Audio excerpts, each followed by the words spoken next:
Subscribe करें और bell दबाएं ताकि कोई खबर रह न जाए।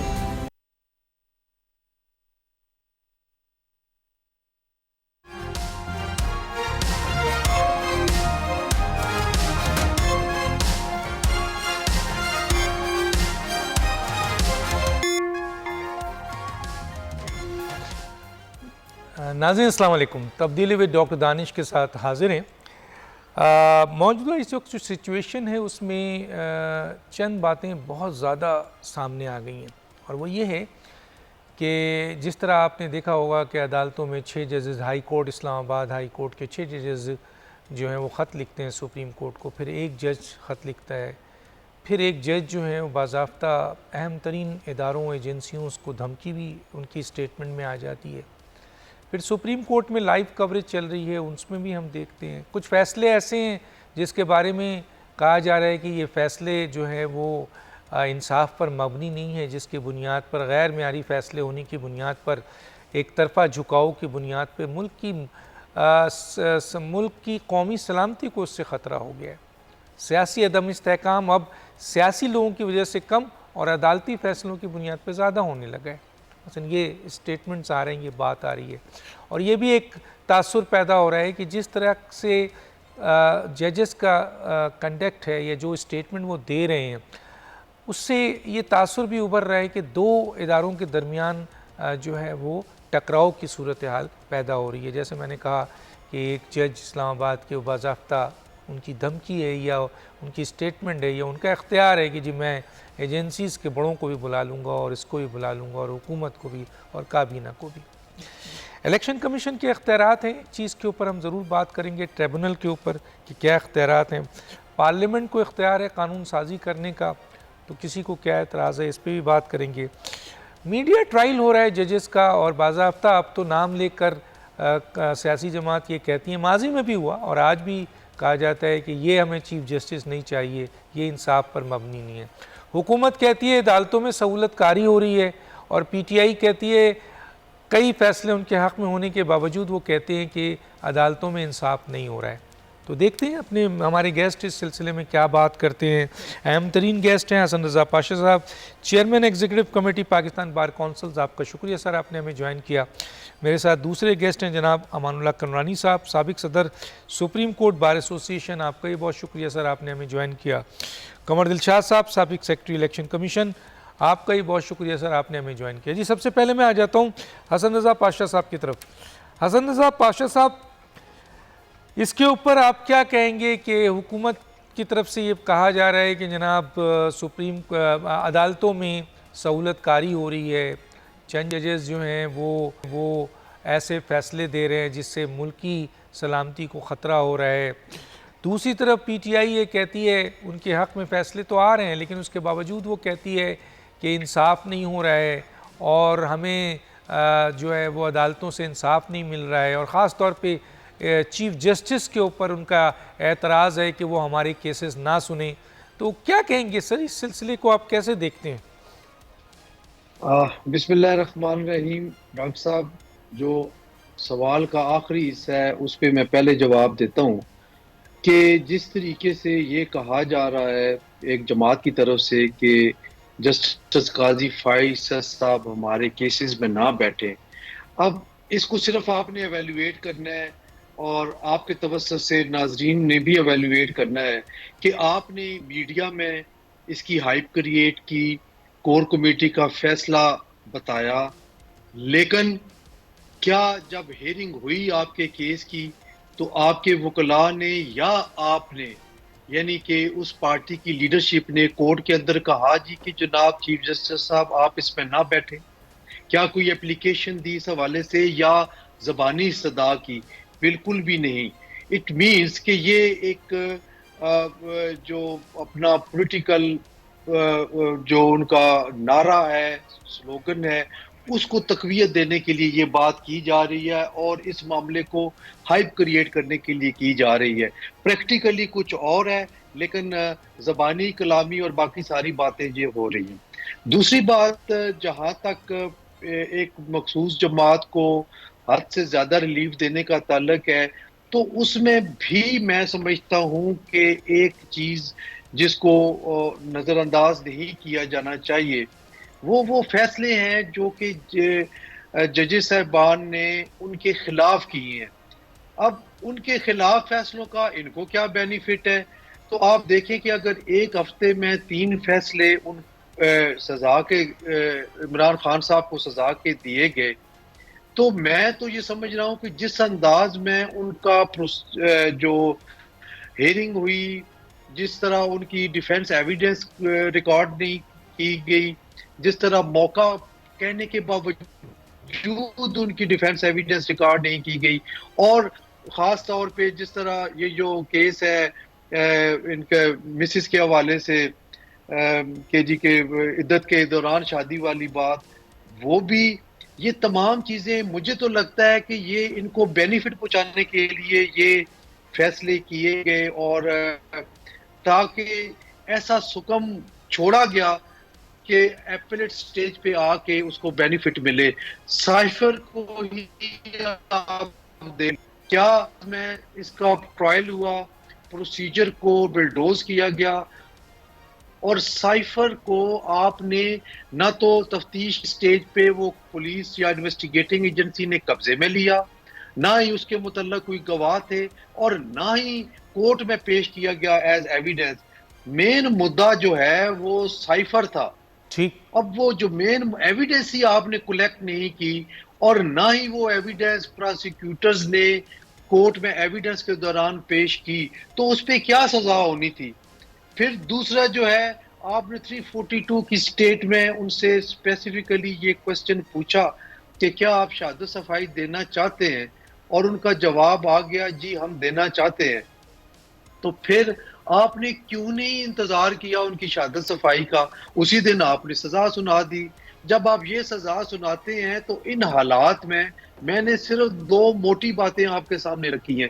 तो इन दोनों चीजों की मौजूदगी में एपेलेट कोर्ट के पास क्या बचता है सिवाय उनको बरी करने तो के? फिर सर फिर तो मुझे सर फिर इसका जवाब दे दीजिए कि यहाँ पर मुझे जो कंक्लूजन है, मैं जाता हूँ अमानुल्लाह कनानी साहब की तरफ, कि हुकूमत कह रही है कि सहूलतकारी हो रही है, जजेस सहूलतकारी कर रहे हैं, अदालतों में सहूलतकारी हो रही है। पीटीआई कहती है हमें इंसाफ ही नहीं मिलता है। अगर ये फैसले उनके हक़ में आ रहे हैं तो उसके बावजूद वो कहती हैं कि हमें इंसाफ नहीं मिलता है, और फिर एक चीफ जस्टिस के ऊपर वो कहते हैं ये ना बैठे। तो मुझे सिर्फ ये बता दीजिए कि हुकूमत सही है या पीटीआई सही है?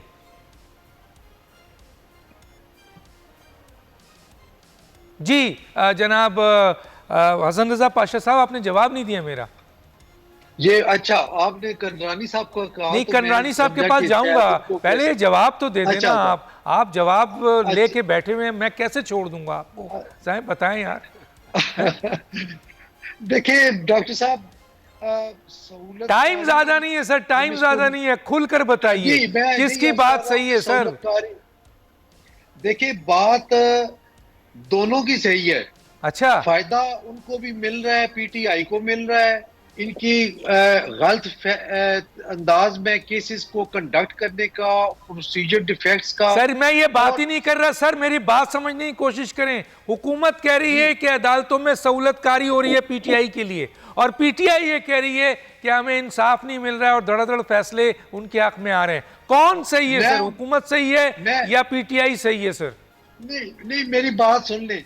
अगर एक कोई मुअज़्ज़ज़ जज साहब ये कहते हैं कि मुल्क की सबसे बड़ी पार्टी के लीडर को गिरफ्तार, ये मैं आगे आऊंगा सर, ये मैं आगे आऊंगा कि क्या ये क्या मुल्क के किसी सियासी जमात किसी आला अदालत के जज को इस किस्म के रिमार्क्स देने चाहिए? ये मैं आऊंगा आपकी तरफ, मैं इस पे नहीं आ रहा। मुझे तो इस यार एक आपके पास 30 सेकंड है, नहीं देंगे पूरी दुनिया सुनेगी कि जनाब सच बोलने वाला Hasan Raza Pasha, chairman executive committee Pakistan bar council, एक बात का जवाब डॉक्टर दानिश का नहीं दे सका।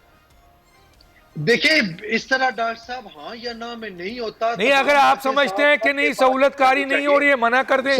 आप समझे कि पीटीआई कह रही है इंसाफ नहीं मिल रहा है, तो कहते हैं हाँ नहीं मिल रहा है। सर प्लीज आगे चल के बात करेंगे।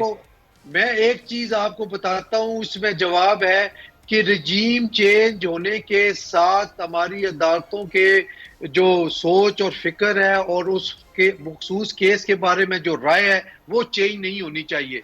चेंज हो मैं जाती ये है। बात आगे चलूंगा सर, खुल के बोला करें हसन रजा पाशा साहब। इस जगह पर आपको वुकला ने इसलिए नहीं बैठाया है कि आप भी हमारे और आपकी तरह दूसरे लोगों की तरह या आम वकीलों की नहीं, तरह नहीं, जो है इधर मैं उधर घुमा के बिल्कुल बात करें। हसन रजा पाशा साहब, सहूलतकारी हो रही है या नहीं हो रही है, पहले तो ये बता दें। और दूसरा कि पीटीआई को इंसाफ नहीं मिल रहा है या मिल रहा है। मैं आगे जाऊंगा, 30 सेकंड है। पीटीआई को इंसाफ मिल रहा है और बिल्कुल धड़ल्ले से मिल रहा है। और ये मैं बिल्कुल कैटेगोरिकली ये कह रहा हूं कि कहीं पे भी नाइंसाफी नहीं हो रही। अगर कोई इदारा दूसरा नाइंसाफी जुमला, करता दूसरा है तो ये अदालत क्लियर हो गया, आ गया आपका उनको जवाब। इंसाफ दे रही है। दूसरा जुमला सर, सहूलतकारी हो रही है?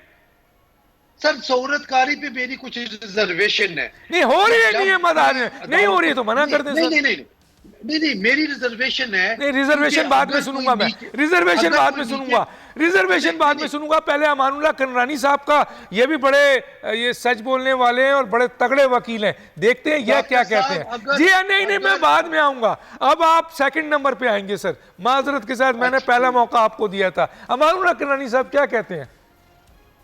जी, मैं तो बिल्कुल इस बात पर मुतमईन हूँ, कोई सहूलतकारी नहीं हो रही है। ये हुकूमत की अपनी कमज़ोरी है, उनके अपने मामलात के अंदर खामियां हैं। वो अपने जुर्म की सज़ा जो है अदालतों को देना चाहती है। बाकी जहाँ तक पीटीआई का रोना धोना है, पीटीआई कभी भी अदालतों के बारे में संजीदा नहीं थी, न पहले थी न आज है। वकला उनके संजीदा हैं, बिल्कुल अच्छे लोग हैं उनके वकला में, तो उसकी टीम में अच्छे लोग हैं। मगर पीपल्स पार्टी अपना PTI as a political party जो है, वो शुरू से लेकर वो असमा चौधरी जज को धमकियां देने से लेकर उनको धमकियां देने, मॉडल टाउन में पुलिस के खिलाफ कार्रवाई करने, हर जगह पर इदारों को धमकाने, जो शोर शराबा करते हैं उसके नताइज तो ये आएंगे। बाकी जहाँ तक मुझे नज़र आ रहा है, पीटीआई के साथ जो कुछ भी है कानून कायदे के मुताबिक हो रहा है। अगर उनको रिलीफ मिल रहा है भी कानून के मुताबिक मिल रहा है, और अगर इनकार हो रहा है तब भी कानून के मुताबिक हो रहा है। मैं नहीं समझता हूँ अदालतें जो है, या ख़ास तौर पर किसी भी वाले सुप्रीम कोर्ट पर जो एतराज़ करते हैं, कादी साहब पर एतराज़ करते हैं, कादी साहब को सबसे ज़्यादा हम बलूचिस्तान वाले जानते हैं। यकीन करें आप उनकी दायरेदारी पर कसम खा सकते हैं। कम से कम मैं बलूचिस्तान के कुरान में है कि आप सच्ची गवाही दें। मैं आपको गवाही देता हूँ, ना उसका ताल्लुक पीटीआई से है, ना उसका ताल्लुक मुस्लिम लीग से है, ना पीपल्स पार्टी से है। उसकी एक राय है, आपको उसकी राय से इख्तलाफ हो सकता है, मगर आप उसकी राय को इस हद तक ले जाएंगे वो समझे कि कोई पार्टी है। वरना इस जुडिशरी की क्या हैसियत है माजरत के साथ।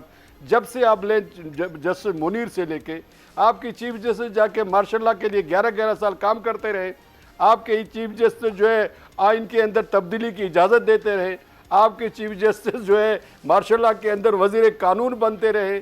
खुदा के लिए आप इस जुडिशरी के अंदर से अगर काजी फायद ईसा जैसा बंदा, जिसका ना माँ बेटा बेटी कोई ऐसे शख्सियत नहीं है बेसास जो किसी पॉलिटिकल, लेकिन सर ये एक फैशन नहीं बन गया है, पर सर ये एक फैशन, सर ये एक फैशन नहीं बन गया है इंडिपेंडेंट शख्स को। ठीक है, मैं मानता हूं सर, बिल्कुल सही कहा आपने। लेकिन सर पीडीएम के ज़माने में भी हमने देखा, प्रेस कॉन्फ्रेंस हुई, तमाम पीडीएम के रहनुमा बैठे, उन्होंने अता बंदयाल पर एतराज़ किया कि ये सही फैसले नहीं दे रही है, छोड़ दें, ये केसेस ना सुने।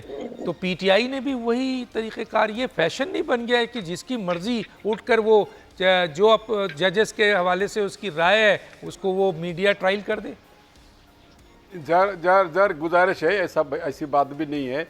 देखें, मैं अभी इतनी लंबी चौड़ी बात में नहीं जाऊंगा, मगर आइन में कहाँ लिखा है कि जो है वोट देगा उसका वोट शुमार नहीं होगा। 63 का जो उन्होंने ए का इंटरप्रिटेशन किया, कहाँ आइन के अंदर वो लिखा था?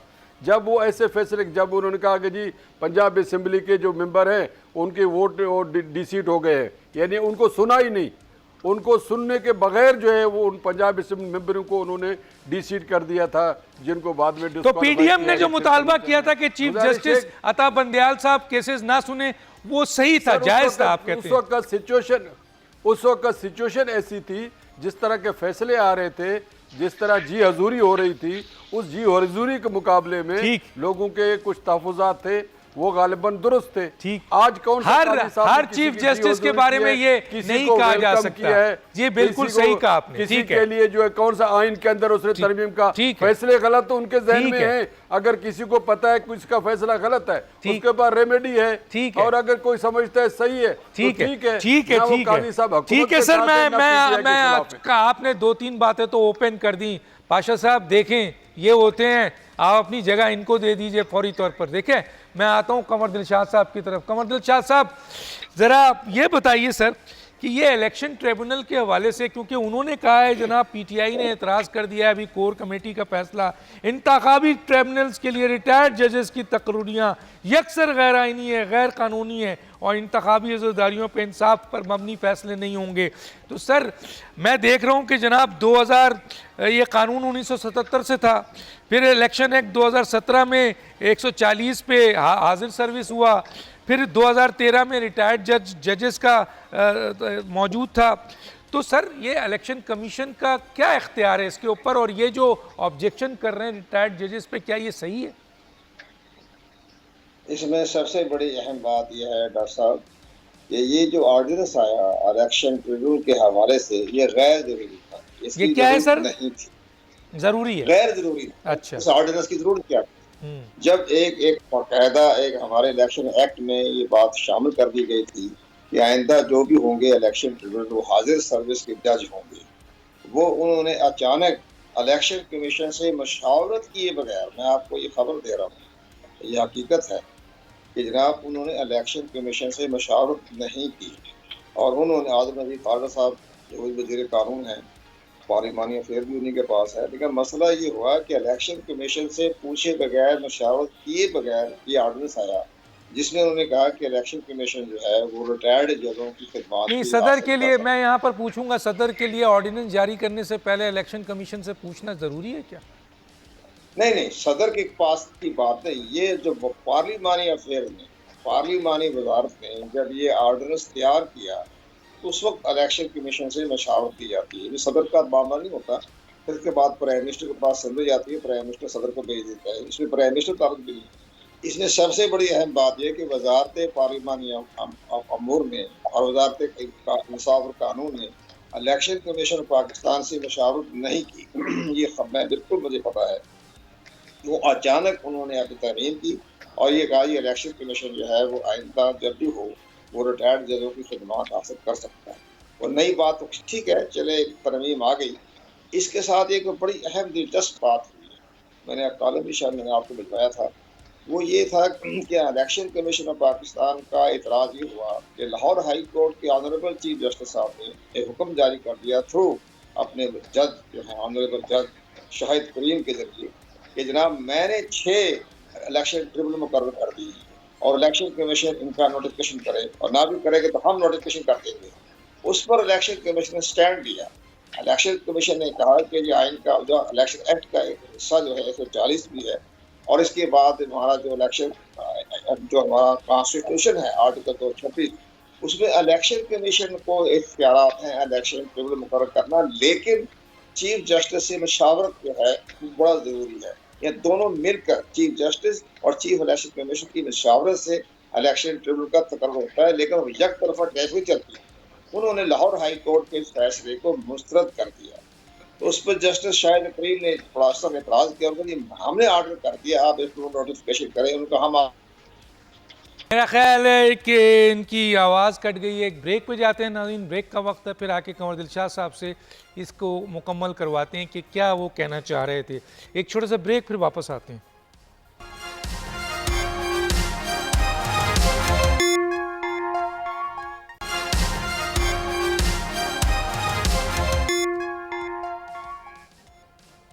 वेलकम बैक जी। कंवर दिलशाद साहब आप अपनी बात मुकम्मल कीजिएगा, लेकिन मैं एक सवाल ज़रूर छोड़ता जाता हूँ कि देखिए सर, हर अदालत पार्लियामेंट का, चीफ एग्जीक्यूटिव का, जैसे सुप्रीम कोर्ट का 175(2) है, एग्जीक्यूटिव का 97 है, हर की जुरिडिक्शन है आइन में। तो सर ये इल्ज़ामात तो हमारे सामने आते हैं, हुकूमत और इंतज़ामिया कहती है कि अदालतें हमारे मामलात में आ जाती हैं और हम देखते भी हैं, पार्लियामेंट के मामलात में आ जाती हैं, वहाँ कानून साजी नहीं करने देती। इलेक्शन कमीशन जो है ख़ुद मुख्तार इदारा है, अभी आपने जैसे कहा 222 उसका डोमेन है।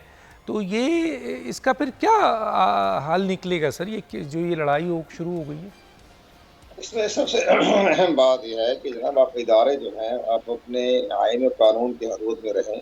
अब यह लाहौर हाई कोर्ट के चीफ जस्टिस का और इसके साथ साथ इलेक्शन कमीशन के दरमियान में जो हो रहा है आपस में एक किस्म की गलतफहमी नहीं कह सकते, एक टकराव भी नहीं कह सकते, लेकिन एक बड़ा अहम आइनी और कानूनी बहरान पैदा हो रहा है। अब लाहौर हाई कोर्ट के ऑनरेबल चीफ जस्टिस ने 6 इलेक्शन ट्रिब्यूनल मुकर्रर कर दिए, जिस पर इलेक्शन कमीशन पाकिस्तान मुस्तरद कर दिया। इसके साथ साथ उन्होंने जस्टिस शाहिद करीम का नाम भेजा है जो इलेक्शन ट्रिब्यूनल लाहौर की सीट के लिए। तो वो इलेक्शन कमीशन ने कहा कि आप सिंगल उन्होंने इलेक्शन शाहिद करीम का नाम जो था मुस्तरद कर दिया। इलेक्शन पाकिस्तान ने कहता ये हमारे इख्तियारात में है कि आपने पैनल नहीं भेजा, आपने सिंगल जज भेज दिया, हमें आप पैनल भेजें। अब पैनल वो भेज नहीं रहे। इस लाहौर हाई कोर्ट के लिए लाहौर सीट के लिए भी यानी लाहौर पे बड़े अहम जगह पे है और बहावलपुर का। अब ये दोनों आपस में चल रही थी बहस। इसी दौरान में चीफ इलेक्शन कमीशन साहब की अपॉइंटमेंट के खिलाफ एक रिट पिटीशन दाखिल हो गई।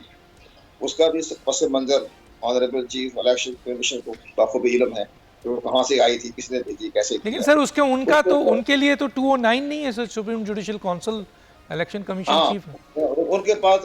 हमने अपने आपके तमाम चैनलों में ये बताया कि उनको अगर अपने हटाना है तो वो आइन के आर्टिकल 209 के तहत हटाए। आप इलेक्शन और चीफ इलेक्शन कमीशन की अपॉइंटमेंट को तो नहीं आपका हेयरिंग करता, उन्होंने हेयरिंग शुरू कर दी।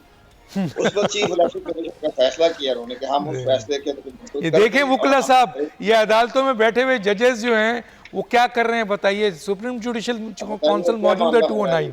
जी कंवर साहब, तो मैं कंवर साहब जी बताएं सर जल्दी। जी एक बड़ा नहीं, मैं खत्म करता हूँ मैं कि चीफ इलेक्शन कमीशन ने एक बड़ा अहम खत लिखा। उन्होंने ये कहा कि आइन के आर्टिकल 222 के तहत इलेक्शन कमीशन के इख्तियारात कम नहीं की जा सकते, तो किसी के पास कोई इख्तियार नहीं है। यस, तो ये उस पर हम जो आपने जो चीफ इलेक्शन के खिलाफ जो रिट पिटीशन ले ली है हम उसमें पेश नहीं होंगे, हम इसको तस्लीम ही नहीं करते। तो ये साहब बला वजह सारी बात चल गई है। बाकी रह गया इलेक्शन ट्रिब्यूनल, उसके बारे में तो गैर सुप्रीम कोर्ट में केस जाएगा, लेकिन ये फैसला जो आया है ऑर्डिनेंस ये दुरुस्त नहीं है। जब एक ऑर्डिनेंस नहीं चले आ गया, अब ऑर्डिनेंस आ गया असर, अगर ऑर्डिनेंस आ गया तो क्या इलेक्शन कमीशन उसको ओबे नहीं करेगा? ये एक आखिरी जुमला सर।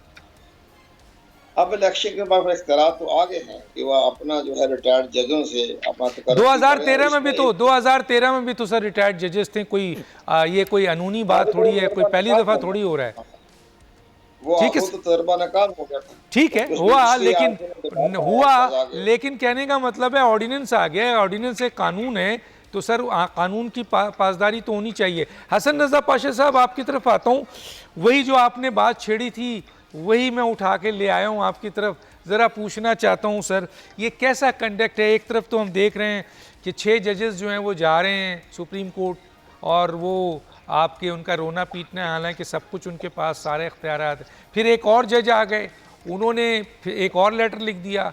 फिर एक जज जो 6 में थे उनको मैंने देखा जब बड़ी बड़ी उन्होंने बातें शुरू कर दी। मसलन अदालतों में पहले तो कहा जाता था जजेस फैसलों से बोलते हैं, आजकल तो अदालतों में पहुँचते हैं और लाइव कवरेज से हम कुछ ज़्यादा देखने भी लगे हैं, सुनने भी लगे हैं कि क्या क्या हो रहा है। अब सवाल ये पैदा होता है कि वो हसास इदारों के सरबराहों को, काबीना को, सबको बुला रहे हैं कि इधर आना पड़ेगा और ये करना पड़ेगा। तो एक तरफ तो ये सूरत हाल है और दूसरी तरफ सुप्रीम कोर्ट के एक जज जो हैं वो कहते हैं कि जुल्फ़िकार अली भुट्टो को जब फांसी दी गई वो आम कैदी नहीं थे। बेनज़ीर भुट्टो, नवाज शरीफ भी आम कैदी नहीं थे। साबिक़ वज़ीर आज़म के ख़िलाफ़ नैब इख्तियार का गलत इस्तेमाल कर रहा है। साबिक़ वज़ीर आज़म को अवामी नुमाइंदा होने पर तज़लील का निशाना बनाया जा रहा है। बानी PTI भी आम कैदी नहीं है। बानी PTI कई मिलियन पैरोकार हैं। हालिया इंतखाब के नताइज इसका सबूत है। अब पहले तो हमें ये बताइए कि सर यह आम कातिल, आम मुजरिम और आम कैदी कौन होता है और ख़ास कौन होता है? क्या कानून के नज़र में फ़र्क होता है? पहला तो सवाल ये है और क्लियर का जवाब चाहूँगा सर आपसे। और दूसरा है कि क्या इस किस्म के रिमार्क जजेस को देना चाहिए? क्योंकि जब ये रिमार्क सामने आ जाएंगे तो फिर ये तो कहा जाएगा कि सहूलतकारी हो रही है, क्योंकि ये तो क्लियर कट सपोर्ट नज़र आ रही है। ये इस किस्म का एक सियासी माहौल तो जजेस तो नहीं बोलते। हमारे यहाँ तो जजेस TV भी देखते हैं, सोशल मीडिया भी देखते हैं। मैंने सुप्रीम कोर्ट के एक जज की बात सुनी थी, माजी में तो अखबार तक नहीं पढ़ा जाता था। जी हसन रजा पाशा साहब। डॉक्टर साहब, ये रिमार्क्स नहीं है ये, बल्कि एक जो जी, इजाफी नोट है, नोट यस। लिखा गया था, उसमें ये बाकायदा तहरीर किया यस, गया यस। कि एक जमात के सरबराह को कहा गया कि ये वो मुल्क की सबसे बड़ी पार्टी का सरबराह है। अगर है या नहीं है ये एक अलग चीज है, लेकिन इस तरह का वर्डिक्ट जब आ जाता है तो फिर उसके सपोर्टर्स इसको यूज भी करते हैं और उसको मिस यूज भी करते हैं।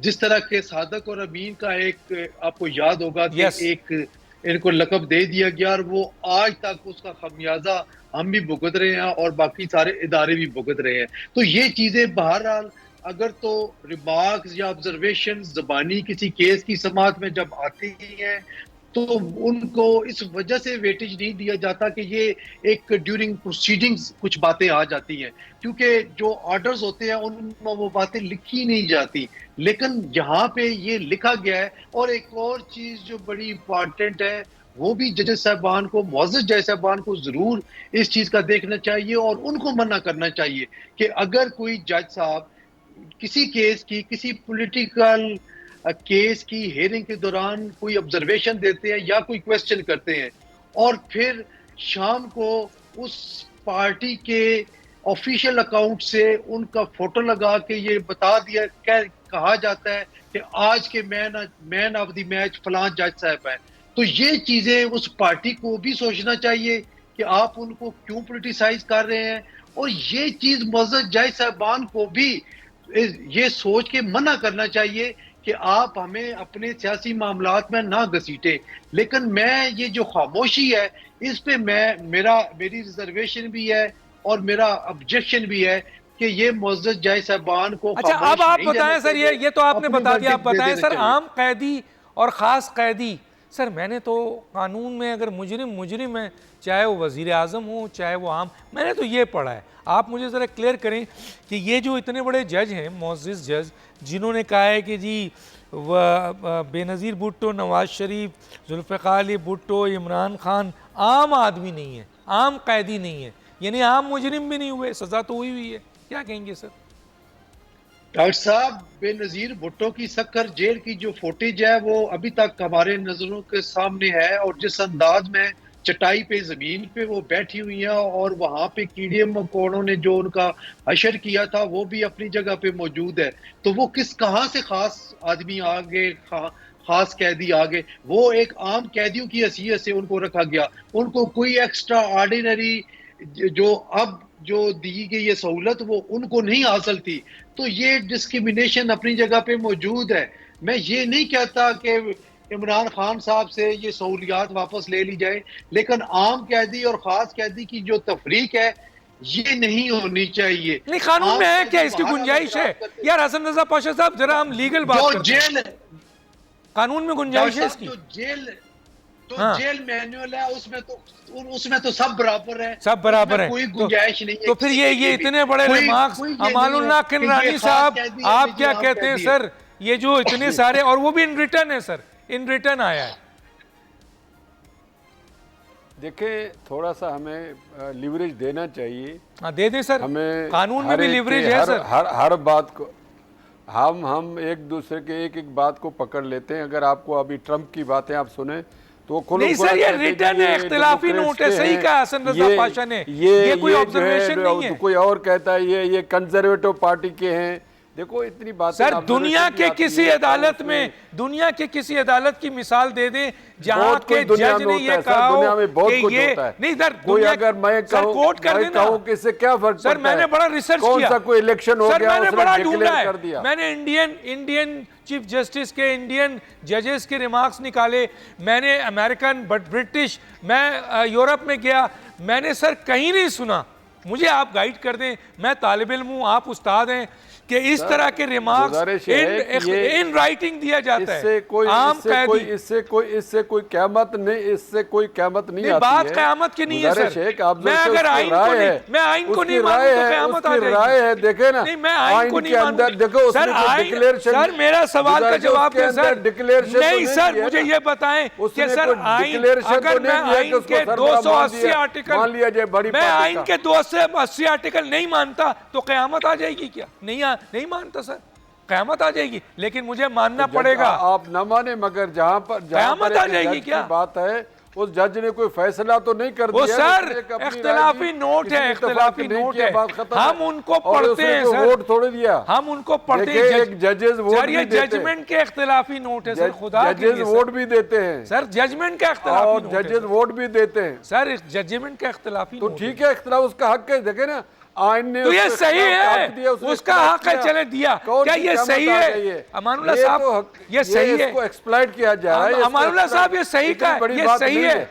अच्छा मुझे चले बता दें, आप बता दें, जो कुछ है छोड़ मैं दें। जज की बात को कंडम नहीं कर सकता, उसकी राय है, उसका हक है। अच्छा सर फिर ठीक ये है, बात बिला फिर वजह इसका इसको मतलब सियासी जस्टिस बनाया जा रहा आसिफ है। खोसा ने जो उसकी जजमेंट दी सियासत- वो भी सही है। सियासत किया जा- जस्टिस मुनीर नहीं, ने इसमें अभी कोई थोड़ी गाली देर तो नहीं पहले दी है आपने ना। कहा सर आसिफ सही- अमानुल्लाह वो गालियां किरमानी दे रहे साहब, थे। अभी आपने वो कहा थोड़ी देर पहले, गालियां मेरी बात देते, सुनो गालियां सर। तो अदालतों में नहीं होती। अरे सर उसमें आपने राय थोड़ी दी। देर पहले कहा जस्टिस मुनीर के हवाले से, आपने हवाला परवेज मुशर्रफ के दौर का जजेस का भी दिया, आपने और जजेस के हवाले से दिया, आपने जस्टिस साकिब निसार का दिया। इसका मतलब है जजेस जो कह दें, जो फैसला दे दें, जो इख्तिलाफी नोट दे दें, वो सही है। मैं ये मान लूं, या मैं आपकी पुरानी बात चंद सेकंड पहले आपने कही थी कि जजेस का ये कंडक्ट रहा है, ये फैसले रहे। सर अगर इस पर इतना डिबेट का टाइम नहीं, अगर मैं इसको जस्टिफाई करूं तो मेरे पास दलाल हैं जस्टिफाई करने के। नहीं, मुझे अगर मैं देना, उसमें जाना आप नहीं ही के चाहता हूं। दोनों बातें हैं। अगर आप बड़ी पार्टी किसको कहते हैं, फिर आपको डेफिनेशन ओ में सर जाना ये पड़ेगा। क्या जो बड़ी क्या पार्टी किसको क्या कहते हैं, ये उसको क्या उसकी ये क्या मुराद है। क्या मैं ये नहीं चाहता जजेस हूं justify करूं, क्या ये justify जजेस करूं का किसके काम वोट है? सही है, मुझे किसके सिर्फ वोट बताएं गलत सर, है। मैं तालिब इल्म मैं ये नहीं जिस पर मुझे जाना सर नहीं चाहता खुदा के डिबेट लिए में, अमानुल्लाह मगर नवानी मैं साहब, चाहता हूं इतना सर बड़ा रिमार्क अमानुल्लाह नहीं किरानी है। साहब मेरे इसको सवाल जो का आप जवाब उसके दे लिए दें। चले फांसी छोड़ का दें, फंदा लगा ले, चले उसके छोड़ लिए। दें, मैं उनको हटा देता हूं। आप कानून मेरे में सवाल कोई का ऐसी जवाब, कदगनी मेरे नहीं, सवाल कोई का कदगनी जवाब नहीं। दे दें सर थोड़ी देर के लिए। मैं सिर्फ ये पूछना चाहता हूं, आप कानूनी आदमी हैं, आप वकील हैं, बहुत बड़े वकील हैं, मैं एक कानूनी तालिब इल्म हूं। मैं पूछना चाहता हूं कि क्या आइन और कानून में, पाकिस्तान छोड़ें सर, पूरी दुनिया में मैंने बड़ा रिसर्च कर लिया, मुझे गाइड कर दें कि क्या मुजरिमों में फ़र्क होता है, क्या कातिलों में फ़र्क होता है, क्या आम कैदी और ख़ास कैदी होते हैं सर? सर पाक दुनिया में अमेरिका को आप बड़ा समझते हैं, इंसानी हकूक़ के बड़े चैंपियन, हम बड़े मुतासर हैं। आफिया सिद्दीकी के साथ क्या कर रहे हैं यार मैं दुनिया सर में? ये मेरा गलत सवाल ये मिसालें भी नहीं हैं। है, हमारे वो सर मेरा सवाल ये नहीं है, खुदा दुनिया के में लिए हमारी मेरा तारीख- अमानुल्लाह किरानी साहब मेरे सवाल को हमारी समझे। तारीख- वक्त गुजर रहा है सर, वक्त गुजर रहा है, मेरे सवाल को समझे कि क्या कानून में, ताकि आपका एक रिकॉर्ड हो जाए ना सर, कि अमानुल्लाह किरानी सुप्रीम कोर्ट का वकील, जो लॉ मिनिस्टर भी रहा बलूचिस्तान का, बड़ा मायनाज वकील है, कानून का बड़ा पाबंद है, उसने ये स्टेटमेंट दिया है कि क्या कानून में तफरीक है? कानून में, आइन में आर्टिकल 25 है, तफरीक नहीं है, मगर रूल्स में आपने बनाए हुए हैं। ओ सर छोड़े ना, Privilege आइन से class बढ़ के एक कोई आपने चीज बनाया नहीं हुआ है, ना act of Privilege parliament, class, ना रूल ऑफ manual- बिजनेस, ना जेल ऑर्डिनेंस, manual में- कोई चीज आइन से बड़ी नहीं है। हमने तो ये सीखा है आपसे सर। तो मैं यही अर्ज कर रहा हूँ, जेल मैनुअल खत्म कर दें, उसमें उन्होंने साबिक प्राइम मिनिस्टर के लिए कुछ सहूलतें रखी हुई ओ हैं। सर उसमें मेरा ग्रेजुएट सवाल के ये लिए है ही नहीं सहूलतें सर, रखी हुई पसंद हैं। और नापसंद है ग्रेजुएट के लिए यार, जो एक क्लास बी, जज एक क्लास बी क्लास का उन्होंने तफरीक रखा हुआ है, फिर उसको मैनुअल को खत्म करना वो पड़ेगा सर ना। एजुकेशन के लिहाज से होता है सर, खुदा के लिए जेल मैनुअल है, जेल का कानून है, उसमें दिखा दीजिए, वो एक कानून है, मैं मान लूंगा। आइन में आपने कह दिया है आर्टिकल ना, एक क्लास बी क्लास है सर। सर वो तो मैं एक मान रहा क्लास हूं, बी क्लास वो सी सर वो क्लास तो है, पढ़े लिखे के लिहाज से उसके अंदर ना, है। वो तो पढ़े लिखे है कि ये अगर इसने बीए किया हुआ है या ये हैसियत है तो उसके बुनियाद पर उसको दिया जाता है। इस बुनियाद पे दिया जाता है कि एक जाहिल आदमी अगर पाकिस्तान के पॉपुलर लीडर हो तो उसको, अगर वो कातिल हो तो उसको भी एक क्लास देंगे आप? देखें वो ग्रेविटी ऑफ ऑफेंस की अपनी जगह पर बात चले है, सर, gravity of आप offense का भी होता जीते है। मैं हारा, आप जीते मैं हारा। मैं आता हूं जरा कमर दिलशाद, आखिरी 4 मिनट रह गए हैं। कमर दिलशाद साहब, ये जो रिजर्व सीट का मसला है, जो अभी जो डिस्कशन चली है बड़ी डिटेल में, आपने उसको फॉलो भी किया है, लिखा है, थोड़ा सा 4-5 मिनट है, मैं चाहता हूँ इसके ऊपर बताएं सर कि क्या फैसला होगा। अगर फैसला अगर आ जाता है कि रिज़र्व सीट पीटीआई को दिया जाए तो फिर क्या सूरत हाल होगी पार्लियामेंट की और हुकूमत की सर? इसमें जो फैसला का जो बाद नज़र में नज़र आ रहा है का बड़ा मजबूत केस है सुन्नी इत्तेहाद कौंसिल का, और उनको जो मखसूस नशिस्तें जो हैं वो आइन के आर्टिकल 51 को मद्देनजर रखते हुए और आइन के आर्टिकल 218 को सामने रखेंगे और आइन का आर्टिकल 17 को सामने रखेंगे, तो ये सीटें जो हैं ये सुन्नी इत्तेहाद कौंसिल को मिलने के इम्कानात पाए जाते हैं, क्योंकि इसमें सारी डेफिनेशन जो है वो सुन्नी इत्तेहाद कौंसिल के हक में जा रही है। इसी तरह से जो हमारा इलेक्शन एक्ट है जिसके तहत इलेक्शन कमीशन पाकिस्तान ने फैसला किया वो अपनी जगह दुरुस्त था, वो सेक्शन 104 के तहत किया, जिसमें कहा कि वो सीटें जो है बाकी सियासी जमातों को मुख्तसस कर सकते हैं, लेकिन उसकी इजाज़त आइन का आर्टिकल 51 नहीं देता। और इसी तरह आइन के आर्टिकल 17 के तहत सियासी पार्टी है, सियासी पार्टी को तस्लीम किया गया आर्टिकल 17 में, तो हमें ये नज़र आ रहा है कि मखसूस नशिस्तें जो हैं ये सुन्नी इत्तेहाद कौंसिल को मिल जाएंगी या फिर किसी को भी नहीं मिलेगी, जिसको रिजर्व रख देंगे। तो ये भी दो ऑप्शन सामने रखी जा रही है, लेकिन आम तौर पर नजर यही आ रहा है कि ये सुन्नी इत्तेहाद कौंसिल को सीटें मिल जाएंगी। अगर मिल गई तो क्या होगा सर, फिर सिचुएशन क्या बनेगी पार्लियामेंट की? उसका सिचुएशन जो होगा कि पूरी पार्लियामेंट में इनकी एक अक्सरियत जो है वो एक बड़ी ज़्यादा बढ़ जाएगी। कौमी असम्बली में इनकी नशिस्तें 190 सीटें हैं सुन्नी इत्तेहाद कौंसिल की, वो 120 तक पहुँच जाएगी। इसी तरह पंजाब असम्बली में 110 हैं तो वो पहुंच जाएगी 140 के लगभग। तो वो एक बड़ा प्रेशर ग्रुप भी हो सकता है, वो सूबाई असम्बली के स्पीकर के खिलाफ भी तहरीक एतमाद आ सकती है, और कौमी असम्बली के स्पीकर के खिलाफ भी एतमाद की तहरीक बड़ी आसान होगी और सीक्रेट बैटिंग होता है। तो ये फिर एक नई सिरे से जो है वो आदमी एतमाद की तहरीकें शुरू हो जाएगी, और इसके साथ साथ जो इलेक्शन ट्रिब्यूनल के जो फैसले आएंगे वो भी मौजूद नजर में यही नजर आ रहा है कि इनके हक नजर ये बिल्कुल सामने आ रहा है कि फैसला इनके हक में आएगा और सुन्नी इत्तेहाद कौंसिल को तरफ सीटें मिल जाएंगी। ठीक है, मैं आखिरी मेरे दोनों साथी से एक एक, क्योंकि मेरे पास 1 मिनट है, मैं चाहूँगा पहले हसन रज़ा पाशा साहब की तरफ। हसन रज़ा पाशा साहब, हुकूमत बड़ी तेज़ी से काम कर रही है, बड़ा काम कर रही है, बड़ा माशी हालात बेहतर जा रहे हैं, लेकिन यहाँ पर जिस तरह अदालतें जो हैं उनके जजेस स्टेटमेंट दे रहे हैं, वो दे रहे हैं, फैसले दे रहे हैं, उससे कहा जाता है कौमी सलामती को भी ख़तरा हो रहा है और इदारों में टकराव का भी कॉन्सेप्ट आ रहा है। क्या आप समझते हैं सर वाकई इदारों में टकराव या कौमी सलामती के ख़िलाफ़ फ़ैसले बन रहे हैं? ये सर आपके पास 40 मिनट है, फिर मैं कनरानी साहब से सवाल करूँगा। डॉक्टर साहब, मैं नहीं समझता कि अदालती फैसलों की वजह से जो है वो अदम इस्तेकाम आ रहा है, क्योंकि अदालत ने फैसला करना होता है आइन और कानून के मुताबिक, और अगर वो आइन और कानून के मुताबिक है तो फिर कोई अदम इस्तेकाम नहीं है, फिर उन्होंने फैसला करना है। लेकिन अगर वो आइन और कानून से मुतसादम है तो फिर तसादम की तरफ बात जा सकती है। तसादम क्यों होता है? एक फरीक गलत होता है और दूसरा ठीक होता है, और जब गलत, ठीक है सर, ठीक है, बहुत शुक्रिया। अमानुल्लाह करनानी साहब, सिर्फ 10 मिनट 10 सेकंड है, आप क्या कहते हैं इस पे?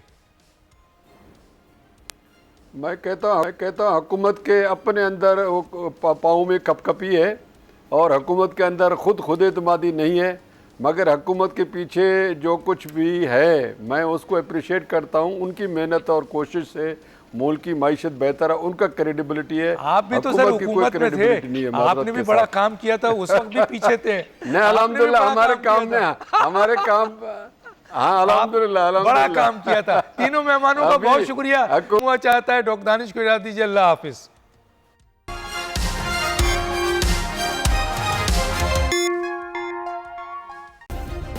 सब्सक्राइब करें और बेल दबाएं ताकि कोई खबर रह न जाए।